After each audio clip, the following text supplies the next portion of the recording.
नमस्ते। चुनाव निर्णायक मोड़ पर है, उसी को ध्यान में रखकर आज चर्चा है। मगर उस विषय पर खुलासा और बातचीत करूं उससे पहले मौजूदा सुर्खियों का सच जाना चाहे। अजीत द्विवेदी के साथ मेरी इस बातचीत से आप जान सकेंगे कि हाल फिलहाल की चुनावी सुर्खियों के मायनों में खास क्या है। अजीत, पिछले 24 घंटों में एक संजय झा की जो प्रेस कॉन्फ्रेंस हुई है जिसमें जमूरे और मदारी वाली बात उन्होंने कही, उसकी चर्चा कितनी हुई है, उसकी सुर्खी कितनी बड़ी बनी है वहां। ये मुद्दा तो सबसे बड़ा यही है बिहार चुनाव में, जैसा हम लोगों ने कल भी डिस्कस किया। मुद्दा यही है कि चिराग पासवान अपने को किसी तरह से फोकस में बनवाए हुए हैं। वो किसी तरह से अपने को उन्होंने लाइमलाइट में रखा हुआ है, चाहे कुछ भी बोल के हो। तो इसलिए ये खबर तो इम्पोर्टेंट है और इसको महत्व भी मिला है कि संजय झा ने कहा कि चिराग पासवान जो हैं वो जमूरा हैं और उनका मदारी कोई और है जो पीछे से उनको नचा रहा है। तो ये बात इशारों इशारों में उन्होंने कही। समझ सब लोग रहे हैं बिहार के। आप ये मान के चलिए कि बिहार का 11 करोड़ आदमी में से जितने समझदार लोग हैं, वो जो भी जिसको भी समझ है वो समझ रहा है कि ये जमूरा और मदारी का खेल है। उनके पीछे किसी और का हाथ है जो उनको नचा रहा है। ये संजय झा ने खुल के कहा नहीं कि कौन है उनका मदारी कौन है, लेकिन ये भी ज्यादातर लोग जान रहे हैं कि उनका मदारी कौन है। तो ये पहली बार हुआ है इस बहस के बीच में, ये पहली बार हुआ है कि जेडीयू ने तल्खी दिखाई है और इशारों इशारों में अपने सहयोगी को उसने बताया है कि हम जान रहे हैं कि चिराग पासवान जो कर रहा है उसके पीछे कौन है। तो इस पर कोई चकचक हुई है कुछ आगे? बाकी किसी बीजेपी या एनडीए के किसी और नेता ने कुछ आगे उसका फॉलोअप किया, कुछ जवाब दिया, कुछ है? नहीं, वो तो जवाब नहीं दे रहे हैं। बीजेपी के तरफ से सारे नेता सिर्फ ये कह रहे हैं कि हमारा एनडीए है और हम जेडीयू के साथ हैं, चिराग पासवान हमारे साथ नहीं है। लेकिन उसी में देखिए कि कोई, अब चिराग पासवान एनडीए में है, बात दिल्ली में केंद्र में एनडीए में है, तो क्या एनडीए के नेता उनको बुला करके और नहीं बात कर सकते हैं कि भाई आप ऐसा क्यों कर रहे हैं, बिहार में चुनाव को क्यों सैबोटाइज कर रहे हैं? उल्टे जो यूथ के अध्यक्ष, नए अध्यक्ष बने हैं बीजेपी के, तेजस्वी सूर्या, वो उन्होंने कहा कि बड़े एनर्जेटिक हैं चिराग पासवान। अब कोई ना कोई बीच में बीजेपी का नेता ऐसी बात कह दे रहा है कि जिससे जो कंफ्यूजन अगर कुछ दूर भी हो रहा है तो फिर वापस शुरू हो जाता है। इसके अलावा और क्या है मुख्य सुर्खी? क्या लगता है कल प्रधानमंत्री की रैलियां भी है, तो उस नाते क्या चर्चा होती हुई लगती है? उसकी पूर्व तैयारियों में पक्ष विपक्ष की तरफ से क्या कुछ है? तो प्रधानमंत्री की कल की रैली को लेकर के तैयारियां तो जो चल रही हैं सो हैं। उनकी रैली से एक दिन पहले तेजस्वी यादव ने उनसे 11 सवाल पूछे हैं। तो ये आमतौर पर ये बड़ा सोफिस्टिकेटेड पॉलिटिकल मूव होता है कि आप अपने अपोजिशन के लीडर से सवाल पूछें। कोई अटैक करे उससे उससे होता है। आपने देखा है दिल्ली में भी और पहले भी वो बोफोर्स के समय भी पूछे जाते थे, राजीव गांधी से सवाल पूछे जाते। तो सवाल पूछने का जो है वो एक भदेस अंदाज में अटैक करने के बदले एक बड़े सुलझे तरीके से 11 सवाल उन्होंने रखे हैं और बहुत रिसर्च के साथ वो सवाल तैयार किए गए। सारे सवालों का निशाना नीतीश कुमार पर है, लेकिन उसका जवाब मांगा जा रहा है नरेंद्र मोदी से। मतलब तेजस्वी के सवाल सचमुच में बहुत ही पुख्ता है और बहुत ही राजनीतिक तौर पर अर्थ वाले हैं। हाँ जी, बिल्कुल। जैसे उन्होंने ये याद दिलाया कि जब एम्स की मंजूरी, दरभंगा एम्स की मंजूरी 2015 में हुई थी, तो आज 5 साल क्यों लग गए, जबकि डबल इंजन की ही सरकार थी यहाँ।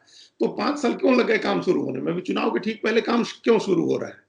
उन्होंने इस तरह के कई सवाल पूछे। उन्होंने पूछा है कि 40 में से 39 एमपी बिहार के एनडीए के हैं और इसके बावजूद बिहार में काम, अगर बिहार की पटना यूनिवर्सिटी को जो 100 साल पुराना यूनिवर्सिटी है उसको सेंट्रल यूनिवर्सिटी का दर्जा दिलाना है, वो भी नहीं दिला पा रहे हैं, जबकि 40 में से 39 एमपी एनडीए के हैं। तो इस तरह के उनके 11 सवाल हैं। सवाल सारे नीतीश कुमार को कटघरे में खड़ा करने वाले हैं, उनको कमजोर बताने वाले हैं, उनको कटघरे में करने वाले हैं। लेकिन जवाब उसका मांग रहे हैं प्रधानमंत्री से। ये भी बड़ा स्ट्रेटेजिक है कि आप प्रधानमंत्री से जवाब मांग रहे हैं, आरोप लगा रहे हैं नीतीश कुमार पर। मतलब दोनों की मिली भगत साबित करनी है, ये बताना है कि दोनों अलग अलग नहीं है।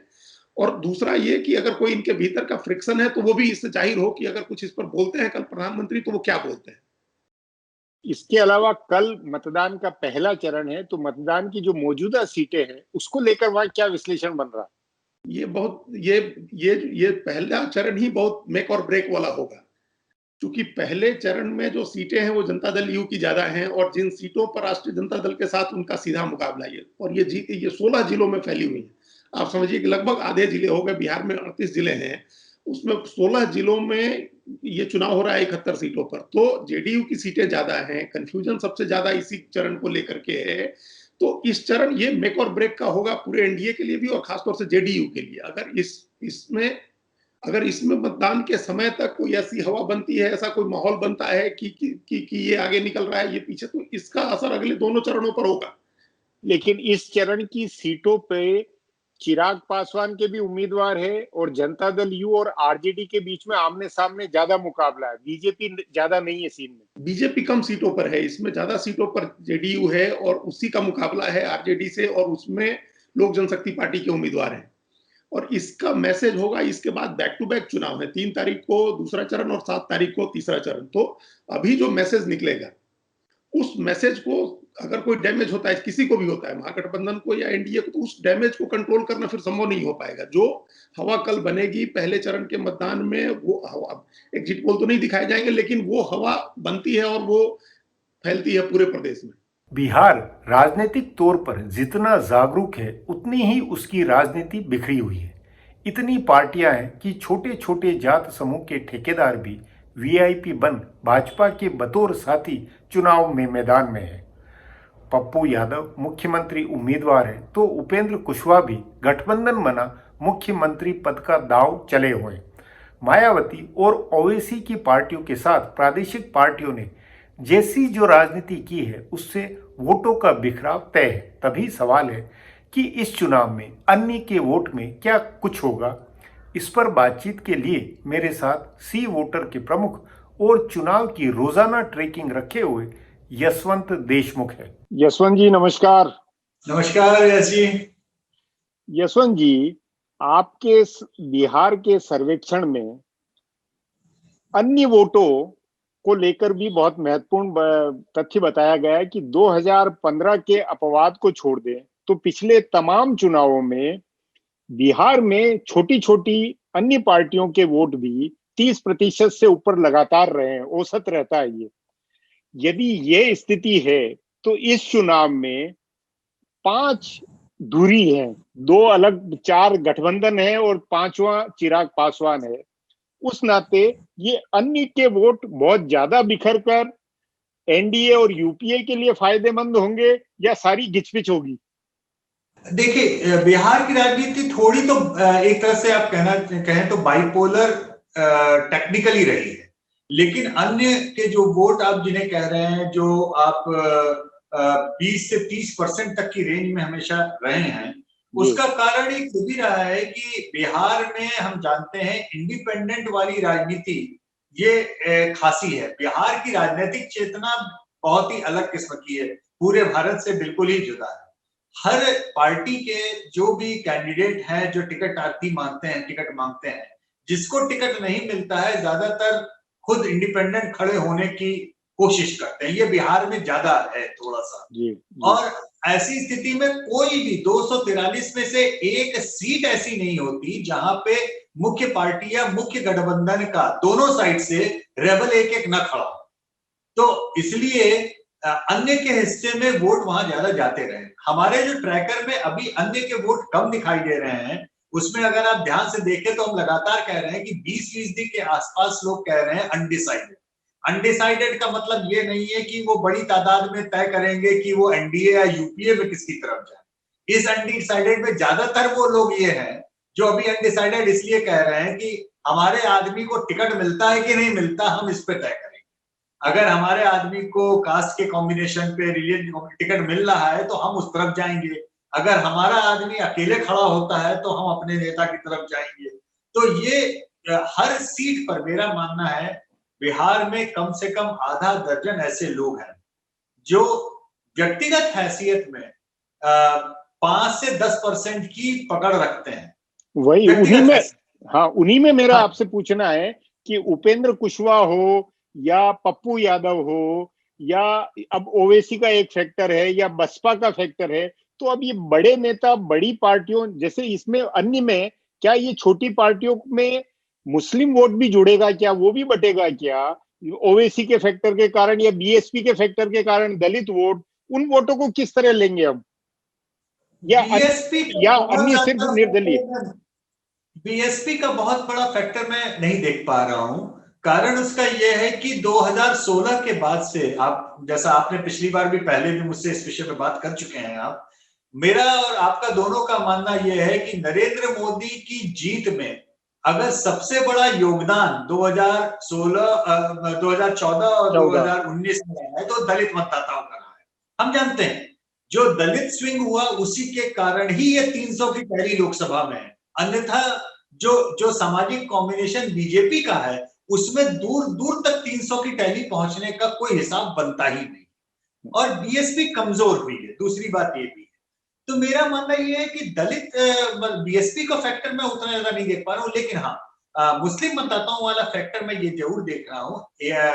ओवैसी साहब की पार्टी जितनी ताकत लगा रही है वो अपने अलग तरीके से एक फैक्टर चल रहा है। मैंने ये देखा है कि मुस्लिम मतदाताओं का टैक्टिकल वोटिंग तब तक तो रहता है जब तक वो एक्चुअली में बीजेपी को हराने की स्थिति में रहता है।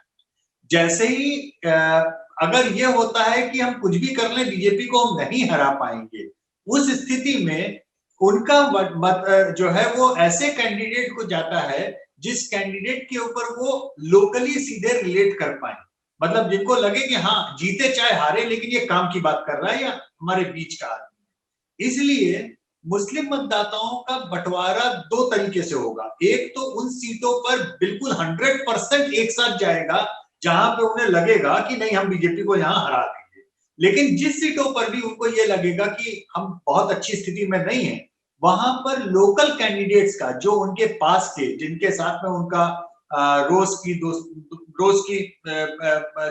जिंदगी में उनके साथ में रास्ता पड़ रहा है, वो उनको भी कैंडिडेट को वोट जाएगा। और उसमें काफी तादाद में ऐसे लोग हैं जो छोटी पप्पू यादव की पार्टी एआईएमएम इन सब से खड़े होने वाले हैं, तो उसका असर पड़ेगा। तो अन्य के खाते में आप कैसे भी मान लीजिए ये 20% वोट तो अंत में आप पाएंगे कि अभी भी जा ही रहे। मुझे नहीं लगता कि बहुत ज्यादा कम हो जाएगा। मेरा अभी भी अंदाजा है कि 15 से 20% अन्य के खाते में वोट फिर भी जाएंगे ही जाएंगे। यशवंत जी, आपके सर्वेक्षण में जो रोजमर्रा का जो ट्रेकर होता है, जो रोजाना के आप ट्रेक करते हैं चीजों को, उस अनुसार जो मुख्य जातियां हैं, यादव हो, मुस्लिम हो, कोरी हो या दलित, महादलित, अति पिछड़े, बड़े जाति समूह के बीच में कुछ बिखराव, कुछ अलग सा नजर आ रहा है, या ये जो 55 जातियां हैं या जो सोशल इंजीनियरिंग नीतीश कुमार करते हैं, महादलित, अति पिछड़े, छोटे छोटे टुकड़ों को 55 वोटों के फार्मूले में जैसे वो इन वक्त पे वोटों को मोबिलाइज करते हैं, उसमें ज्यादा बिखराव मिल रहा है? बिखराव दो बड़े सेट वोट बैंक्स में है। सेट का कहने का तात्पर्य यह है कि जैसे अगड़ी जाति के मतदाताओं को हम एक ब्लॉक की तरह मानते हैं कि वो हमेशा बीजेपी के साथ में जाते हैं। थोड़ा सा बिखराव मुझे ये दिख रहा है कि जरूरी नहीं है कि जेडीयू के साथ में वो वैसे ही खड़े हों जितना वो बीजेपी के कैंडिडेट के साथ में खड़े हैं। जब मैं ये कहता हूं कि वैसे ही का मतलब ये है कि भाई मानिए किसी सीट पर सामान्यतः अगले मतदाता 100 में 70, 100 में 80 बीजेपी को पड़ रहे हैं, तो जेडीयू के केस में 100 में 60 के आसपास, मतलब 10-15% थोड़े से कम हो गए। उसी तरीके से मैं एक वेरिएशन या एक चेंज पसंदीदा मुस्लिम मतदाताओं में देख रहा हूं कि उनके अंदर जितनी पैठ जेडीयू की थी वो थोड़ी डाइल्यूट होती हुई मुझे दिख रही है। एक जो मैं लगातार ऑब्जर्व कर रहा हूं बाकी चुनाव में, राज्यों में और बिहार में भी, एक ट्रेंड ऐसा उभर रहा है जिसको थोड़ा पचाना हम लोगों के लिए मुश्किल होता है। पचाने से तात्पर्य यह है कि वो कन्वेंशनल विजडम को डिफाई करता है। हमारे कन्वेंशनल विजडम यह है कि मुसलमान भाजपा को वोट नहीं देता, ये बात कन्वेंशनल विजडम। लेकिन पिछले 6 साल में चुनाव दर चुनाव एक डिग्री ही सही ऐसे मुस्लिमों की संख्या में इजाफा हो रहा है जो बीजेपी को वोट दे रहे हैं। ये एक विचित्र किंतु सत्य वाली श्रेणी में आने वाली बात है। और मैं जब इसको सोचता हूं और इसको ज्यादा गहरे में अध्ययन करने की कोशिश करता हूं तो मैं मुस्लिम मतदाताओं का एक हिस्सा ऐसा भी पाता हूं जो बीजेपी की सुपर स्ट्रॉन्ग सीट्स पर बीजेपी को वोट दे देते हैं। यानी जहां पे उनको मालूम है कि हम कुछ भी कर ले इस सीट पर बीजेपी 25 साल से जीत रही है और अगले 25 साल तक जीतती रहेगी। ऐसे में जल में रह के मगर से कौन बैर करे, चाहे वो अंदाजा हो या एक महीन लाइन ये भी आ रही है कि शिया मतदाताओं के लिए एक मिडिल क्लास पढ़े लिखे शिया मतदाताओं के लिए बीजेपी भी एक चॉइस बन के उभरी है। अब इसको कई बार क्या होता है कि हम लोग जब आंकड़ों में देखते हैं तो कई बार लगता है ये आंकड़ों का एवरेशन है, ये मतलब ±3% तो हम लोग के आंकड़ों में कोई भी सेंसस भी करें तो भी उतना मार्जिन ऑफ एरर होता है, ये तो सर्वे है।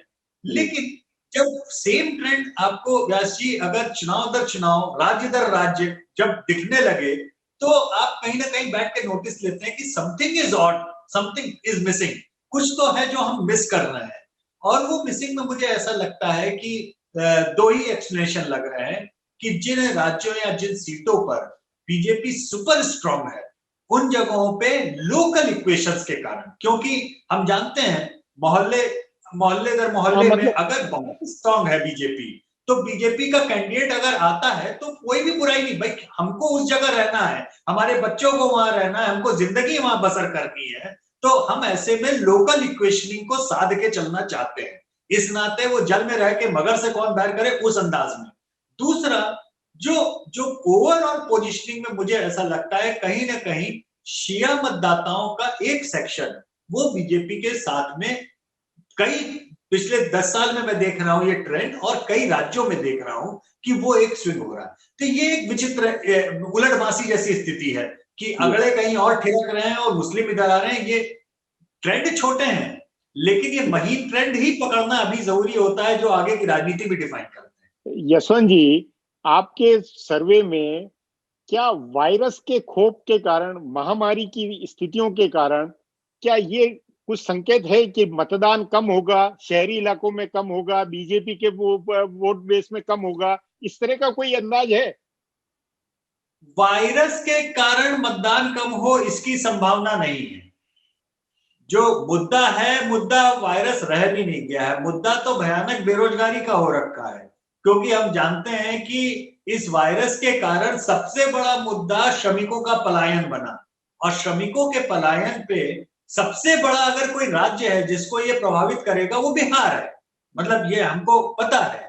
तो बेरोजगारी नहीं, मेरा इसमें एक है कि देखिए, बेरोजगारी बहुत बड़ा नंबर एक मुद्दा है, आर्थिक बदहाली नंबर एक मुद्दा है, लेकिन शहरों में मध्य वर्ग में, उच्च मध्य वर्ग में, जो बीजेपी का, जैसे पटना शहर है जो बीजेपी का ठोस आधार वाला है, वहां मतदान क्या कम होती है, हो सकता है भागलपुर हो गया, मुजफ्फरनगर हो गया, यहाँ इसको लेकर क्या कुछ है? वो तो महामारी से डरने वाली जमात है या नहीं? मैं इसका क्या जवाब दूं आपको? मैं डर के अपने साथियों को, सहयोगियों को जो बिहार कवर कर रहे हैं, मैं बार बार उन लोगों को कहता हूं भाई संभाल के रहो, भाई संभाल के जाओ, ये करना।